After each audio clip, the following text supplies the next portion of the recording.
Oke, assalamualaikum cuy. Kembali lagi bertemu Mamang di channel Capruk. Di video kali ini Mamang akan membawakan sebuah alur cerita film berjudul Kalashnikov, di mana film ini menceritakan tentang sejarah dari pembuatan senjata legendaris dengan sebutan AK-47 oleh penemunya yang bernama Mikhail Kalashnikov. Yang pastinya udah pada tahu dong ya buat maniak warnet game CS dan PB, apalagi buat kalian yang suka mulung senjata batur. Lahir pasca Perang Dunia Pertama, Kalashnikov bergabung menjadi satuan militer di negaranya dan ikut berperang pada Perang Dunia Kedua. Sebelumnya buat kalian yang belum jadi subbreaker channel ini, jangan lupa diklik tombol merahnya ya, biar nggak ketinggalan kalau Mamang ngecapruk alur film terbaru nantinya. Ya kalilah daripada kelamaan, langsung aja kita masuk ke alur cerita filmnya cuy.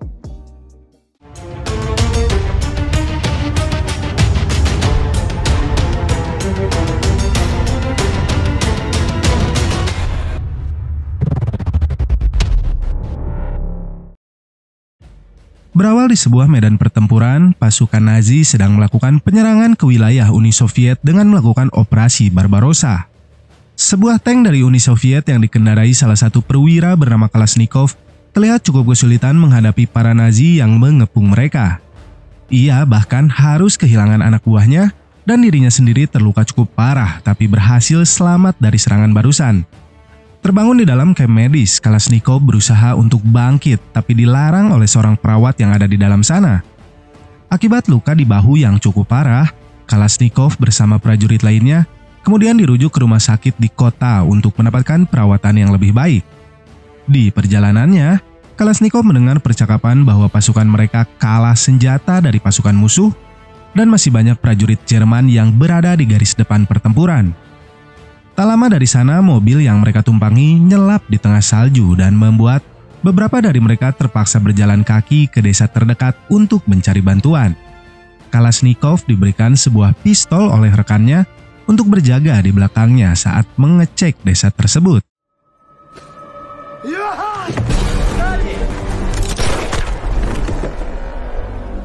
Интересном месте, да, я видел. Penasaran akan senjata macet yang digunakan rekannya barusan, Kalashnikov yang seorang penemu ini pun membongkar senjata itu dan mendapati bahwa ada air yang masuk ke dalamnya dan membuatnya tidak bisa mendorong peluru keluar karena air tersebut telah membeku dikarenakan cuaca yang tiris. Setelah berhasil menarik mobil mereka dengan seekor kuda milik warga desa barusan, mereka pun melanjutkan perjalanan menuju rumah sakit. Kalashnikov kemudian diperintahkan oleh dokter yang ada di sana untuk pulang kembali ke kampung halamannya karena luka yang dideritanya cukup parah dan perlu waktu lama untuk bisa sembuh. Menggunakan sebuah kereta, Kalashnikov bertemu dengan prajurit lain yang juga terluka dan memperlihatkan rancangan senjata yang akan ia buat suatu saat nanti kepada para prajurit di dalam sana. Diceritakan bahwa Kalashnikov memang telah memiliki ketertarikan dengan senjata sejak dirinya masih kecil, di mana ia seringkali merakit mainan bebedilan namun dengan pelor milik sang ayah.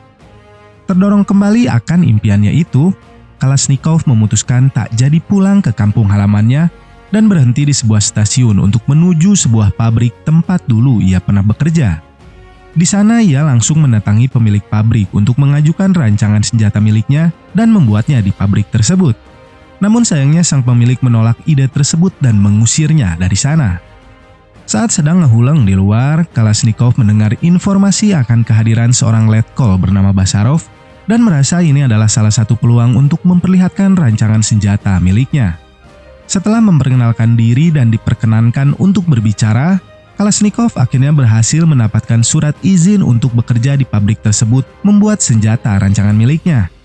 Sempat meminta pekerja pabrik untuk membantunya kepada si pemilik pabrik, namun kembali permintaan Kalashnikov mendapat penolakan darinya. Bahkan, ia mengatakan bahwa letkol Basarov memberikannya izin hanya karena kasihan melihat Kalashnikov yang sedang terluka. Namun nyatanya para buruh pabrik banyak yang tertarik dan simpati pada ide dari Kalashnikov dan menawarkan untuk membantunya setelah jam kerja mereka usai.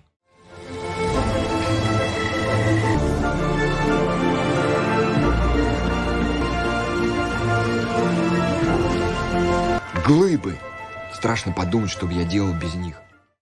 Setelah beberapa bulan pengerjaan, perwarupa senjata pertama pun selesai dibuat. Para buruh pabrik dan juga Kalashnikov segera melakukan tes dengan menembakkan senjata itu di belakang pabrik mereka. Dan hasilnya senjata itu berfungsi dengan sangat baik saat ditembakkan pada tong berisikan penuh air. Kalashnikov yang senang bercampur dengan tegang keesokan harinya langsung menuju ke Alma-Ata, tempat Letkol Basarov berada untuk memperlihatkan senjata buatannya.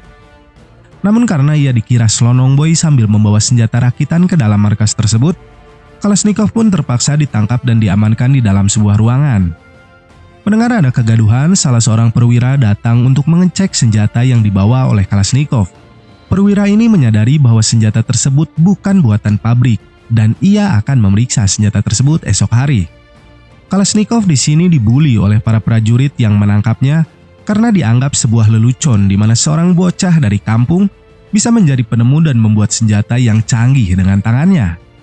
Si perwira kemudian membawa senjata tersebut kepada temannya yang bernama Andre tanpa setinggi untuk melakukan tes pada senjata milik Kalashnikov dan hasilnya membuat mereka berdua takjub. И кто тут у нас такой изобретатель? Setelahnya si perwira kembali ke kantor Basarov dan membebaskan Kalashnikov dari sana dan juga memanggilnya sebagai sang penemu yang membuat olohok para prajurit yang membulinya. Andre yang tertarik akan senjata buatan Kalashnikov ingin agar Kalashnikov ikut dalam sebuah ajang kontes senjata, di mana salah satu caranya agar bisa masuk ke dalam kompetisi itu adalah dengan menemui seorang jenderal bernama Kurt Barkin. Keesokan harinya mereka pun bertemu dengan sang jenderal di sebuah lapangan tembak untuk mengetes senjata milik Kalashnikov. Tanpa banyak basa-basi, sang jenderal pun langsung mencoba senjata buatan Kalashnikov dan terkejut dengan keakuratan dari hasil tembakan senjata tersebut. Ia akhirnya memberikan golden ticket kepada Kalashnikov untuk ikut ke ajang kontes pameran senjata sebagai wakil dari distrik militer mereka. Malam harinya mereka semua melakukan perayaan sekaligus melepaskan Kalashnikov untuk pergi menghadiri ajang kontes senjata yang akan diadakan di sebuah tempat di Moskow. Pada tahun 1943, Kalashnikov pun pergi ke Moskow untuk mengunjungi sebuah tempat pusat pengembangan senjata yang bernama Golutvin untuk menyempurnakan senjata miliknya sebelum ajang kontes dilakukan. Di perjalanannya, Kalashnikov berada satu mobil dengan peserta lainnya yang terlihat cukup kagum dengan senjata miliknya. Tiba di Golutvin, Kalashnikov langsung bertemu dengan beberapa insinyur senjata yang bertugas mengembangkan senjata untuk negara mereka. Ia pun kemudian diantar ke sebuah ruangan yang akan menjadi tempat workshopnya selama mengembangkan senjata miliknya di Golutvin oleh seorang prajurit berpangkat kapten. Sang kapten juga meminta desain gambar senjata milik Kalashnikov jika ingin ikut ke dalam ajang kontes senjata nantinya. Tapi karena Kalashnikov ini nggak jago gambar desain secara detail, seorang wanita bernama Katya yang bekerja di sana bersedia menggambarkan desain senjata Kalashnikov atas permintaan atasannya. Keesokan harinya Katya pun tiba sesuai dengan yang dijanjikan dan mulai menggambar desain detail dari gambar seadanya yang digambar oleh Kalashnikov. Di sini terlihat Kalashnikov bertingkah gugup karena ingin memelet Katya yang sudah mencuri hatinya. Tak sanggup membeli nyam-nyam ataupun beng-beng, Kalashnikov akhirnya memberikan gula batu pada Katya sebagai ucapan terima kasih karena telah membantu pekerjaannya. Berkat gula batu promo dari Alpamidi barusan, Kalashnikov akhirnya diajak ke sebuah taman di mana di sana para prajurit terlihat sedang berdansa dengan pasangan mereka. Seorang prajurit kemudian mengajak Katya untuk berdansa dengannya, yang mana hal itu membuat Kalashnikov terbakar api asmara yang kini kian membara. Jadi nyanyi ya. А еще спросил, кто вы мне. Можно я вас провожу? Сегодня я ее провожаю. Неужели? Setelahnya Kalashnikov pun mengantar Katya kembali ke rumahnya dan mengetahui bahwa Katya adalah seorang janda muda dengan seorang putri yang tinggal bersamanya. Singkat cerita, di keesokan harinya Kalashnikov akhirnya harus kalah di mana kontes tersebut dimenangkan oleh prajurit lain yang datang bersamanya sewaktu pertama kali tiba di Moskow. Dengan terpaksa Kalashnikov harus kembali ke Kazakhstan dan meninggalkan Katya di sana dengan para pesaingnya. Tiba di Kazakhstan, Kalashnikov kembali diperintahkan oleh sang jenderal untuk ikut dalam kontes senjata yang akan diadakan selanjutnya untuk membuat senapan mesin. Meski masih merasa pesimis bisa menang kali ini, Kalashnikov akhirnya kembali merancang desain senapan mesin miliknya hingga larut malam.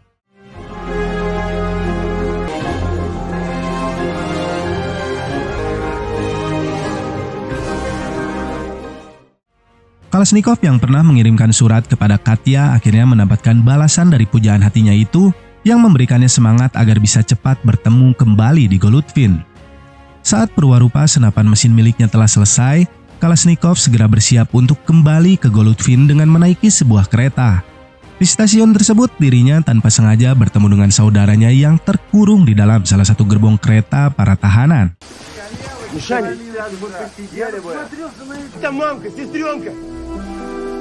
Мишаня! Подход от меня! Ваши документы. Это кто? Обознался. Setibanya di Golutvin, Kalashnikov langsung menemui Katya yang sedang bekerja di kantornya. Berpura-pura bertingkah bodoh, ia akhirnya berhasil membuat Katya keluar dan berkencan dengannya hari itu. Di tengah jalan-jalan mereka, hujan deras pun turun dan memaksa mereka berdua untuk niuhan di dalam sebuah kamar kosong penuh dengan setan cabul.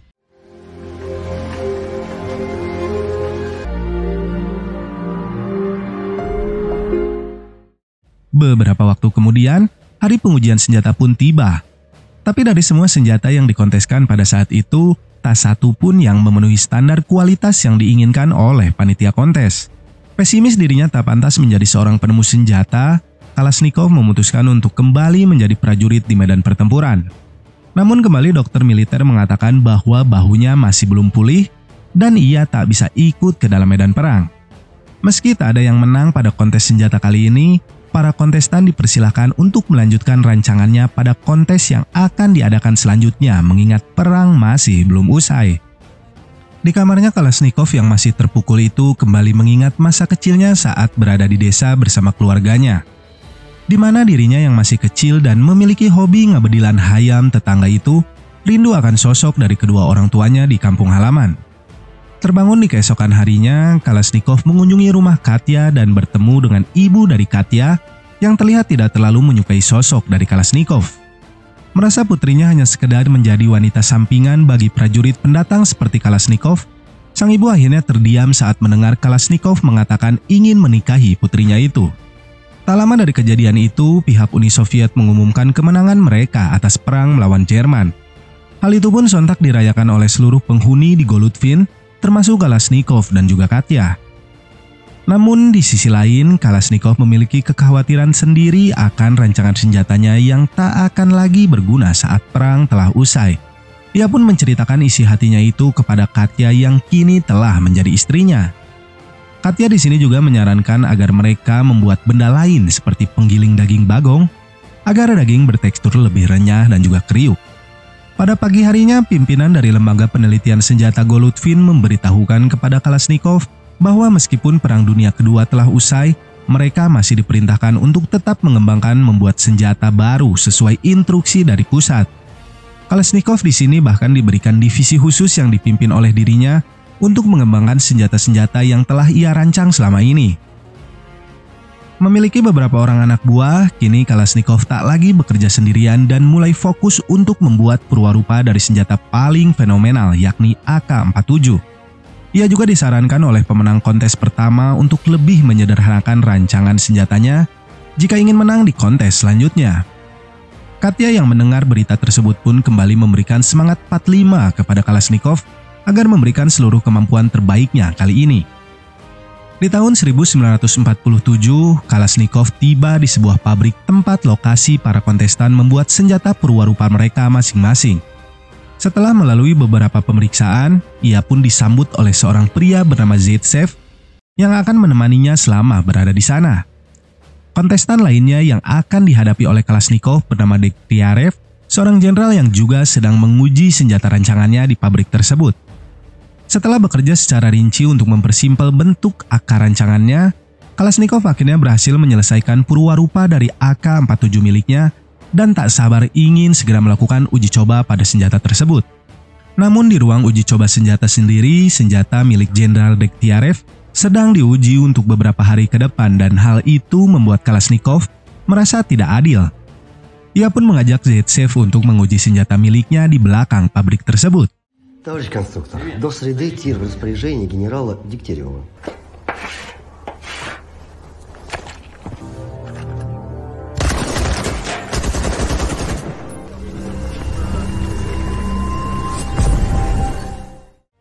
Akibat dari kejadian barusan, Kalashnikov dipanggil oleh Jenderal Degtyarev ke ruangannya. Merasa tertarik dengan kemampuan otodidak dari Kalashnikov dalam membuat senjata, sang jenderal pun mengajaknya berbincang dan meminta kepadanya untuk menunjukkan desain miliknya dan berjanji bahwa sang jenderal tak akan meniru desain tersebut. Akhirnya Kalashnikov pun menunjukkan perwarupa senjata miliknya kepada sang jenderal di pabrik tempat ia mengerjakan senjata tersebut. Saking simpelnya senjata tersebut, sang jenderal bahkan mampu dengan mudah merakit kembali senjata AK-47 milik Kalashnikov. Merasa senjata miliknya akan kalah saing, sang jenderal kemudian memerintahkan anak buahnya untuk menarik semua senjata miliknya yang telah dibuat di pabrik tersebut.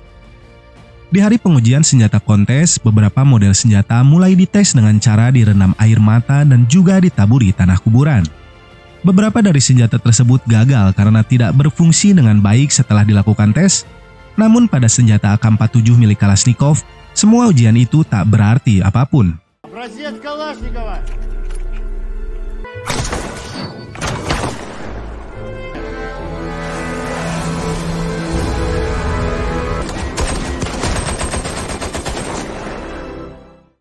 Pulang kembali kepada Katya, Kalashnikov pun memberitahukan hal gembira tersebut kepadanya. Tak sampai di situ, Katya juga memberitahukan berita bahagia lainnya bahwa dirinya kini tengah berbadan dua alias mengandung anak dari Kalashnikov. Di tahun 1949 di Kremlin Moskow, Kalashnikov menghadiri sebuah undangan dari Marshal Voronov. Ia pun dibawa pergi oleh Voronov untuk diberikan penghargaan atas hasil desain senjata AK-47 miliknya. Здравствуйте, товарищи! Лауреата Сталинской премии, старшего сержанта Калашникова. Ура! Езжай домой, сынок. Матери от меня низкий поклон.